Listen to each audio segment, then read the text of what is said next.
Hi everyone, it's Nicole Moore, dietitian here from Low Carb Keto Health.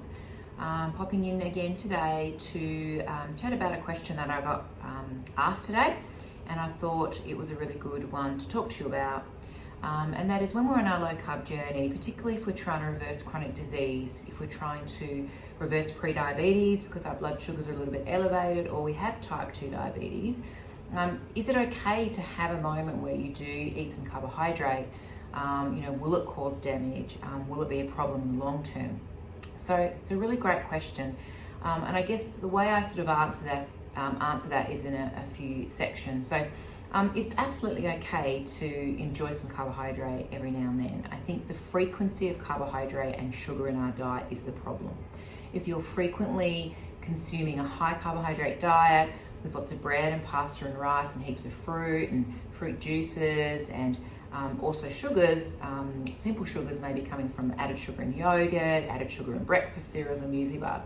If we're eating those complex sugars and simple sugars on a regular basis, that's going to constantly keep your blood glucose elevated. And because you might be pre-diabetic or have type 2 diabetes, this will be a problem because it's that frequency every day that is going to create damage.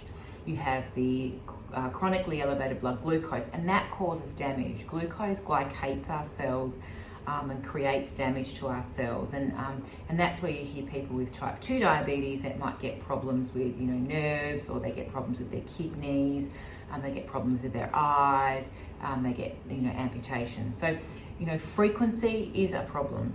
And also when you're frequently eating complex sugars and simple sugars, you're also getting a problem with that chronically elevated insulin.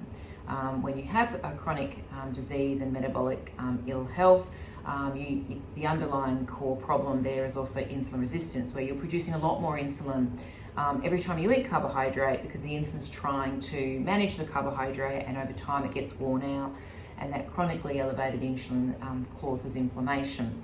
So frequency is a problem. Therefore, by having a meal that might be regular pasta, or maybe it's someone's birthday and you're having a piece of cake, that one-off is not going to create huge amounts of damage. You'll get a spike in your sugars and insulin, and then it will drop down. So there is absolutely room to have and allow a carbohydrate meal without causing long-term damage, but you can't do it frequently. And how frequent you can. Some people go, well, can I do that twice a week? And usually what I sort of say is you've got to look for the red flags that might indicate that you're having it too frequently. So I might say to someone, look, start with once a month and allow yourself that pizza night, or allow yourself, to have some hot chips with your meal out, or allow yourself a piece of birthday cake.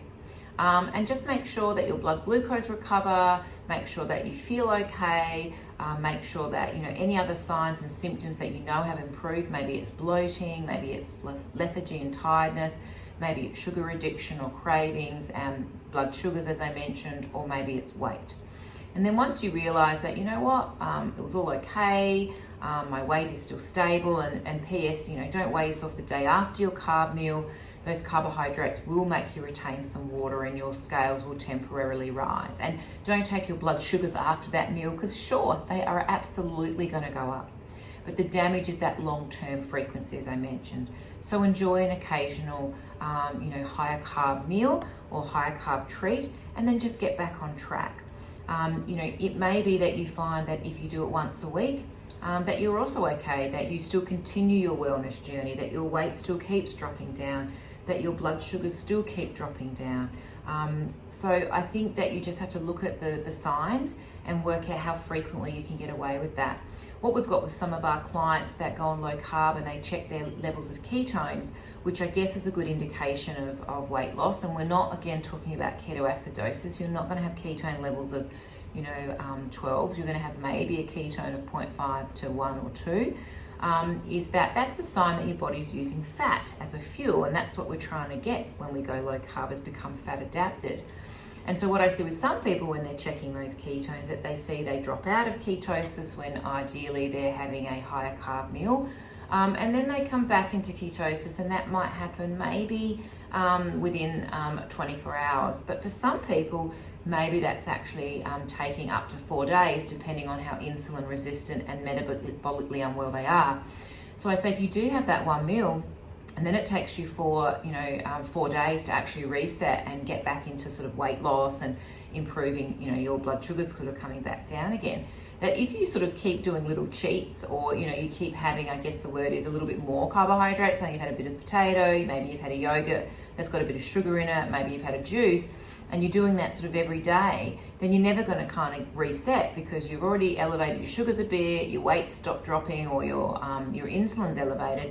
And if it takes 4 days to reset everything, and then you have a few little extra things through that time, that's where some people find that they never quite get back on track. So I think if you're going to have a meal, use that information I've given you to work out, are you still managing to achieve your health goals with having that higher carb option once a week, or once a fortnight, or once a month?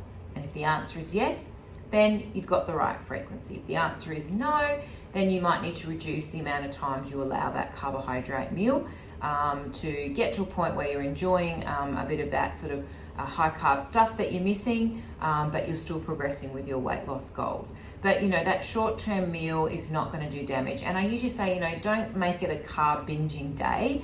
Just plan a meal that you really look forward to, or plan a piece of cake at the coffee shop with your partner, or plan that one meal at the pub that you're just going to let yourself have what you want. But don't make it a binge day. Don't make it that you're doing, pancakes and binging on chocolate all day. And, that's going to take a lot of time to reset. And I think it's not about binging. We just want to enjoy those foods that we're missing once every now and then get back on track. And I think, the 80-20 rule, 80% of the time we're on track, and 20% of the time we have those foods we really love. So I hope that answers your question, and that you don't have to fear allowing yourself carbohydrate. You just have to be mindful of how frequently you might enjoy that. So, enjoy your low carb journey. Please feel free to come and visit us at lowcarbketohealth.com.au. We've got amazing health coaches to help keep you motivated and help you change habits. We've got the amazing Dr. Laurie Lawler-Smith, who will help look at your metabolic health and your cardiovascular health. And you've got myself looking at your nutrition and teaching you, what low carb life looks like and how you can live it and be happy. So thanks for that. I hope that's helped you, and I look forward to chatting to you again soon. Bye for now.